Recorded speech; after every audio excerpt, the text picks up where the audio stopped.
भाव में दीर्घ दिन प्रतीक्षार अंत घटी चषा पु अपेक्षा करे प्रभु अक्षय तृतीया कौ दिन हम अखिमुठी से अनुकूल कर खेत को जीव माटी माँ को पूजा करी किभली चलित वर्ष शस्य उत्पादन तक माँ सहायक हे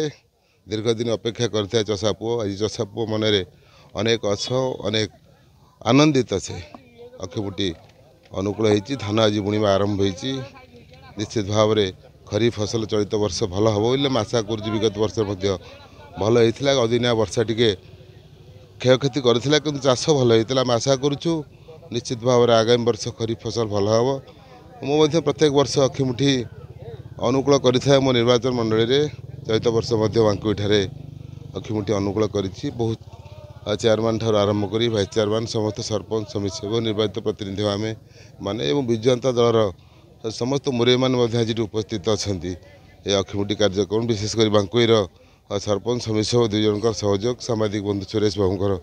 सहयोग अखिमुठी कार्यक्रम टी अति सुचारू रूप पालन कर नहीं शुण ये बर्तमान जलसेचन अभाव ये आम अपेक्षा करते प्रभु आशीर्वाद रे इंद्रदेवता आशीर्वाद रे जहाँ हबार संभावना ता हम जदि मरुड़ी आशंका आसला तो निश्चित भाव मरुड़ी हम गत वर्ष इंद्रदेवता आशीर्वाद थिला जोरी आशीर्वाद शेष पटे होगला अदिनिया वर्षा होगला आम आशा करूँ निश्चित भाव में एत चषा पुओ प्रतीक्षार सहित अपेक्षा कर धान चाष गोटे केवल गोटे खरीफ चाष ये खरीफ अमल ही लोक निर्भर करते आम आशा करूँ लोक चाषी कूल ये अच्छा अपेक्षारत अच्छा आम जय जवान जय किसान नारा जी किसान कथा चिंता करवा ताले चषा पुओर कथा भाविया पड़ो जोटी चषा आर उन्नति चाषर उन्नति न होती चषा पुओर उन्नति है नहीं से राज्य से विकसित नुह कि अंचल से विकसित नुह तेणु आम चाष उपर समस्ते गुरुत्व आवश्यक राज्य सरकार पाखे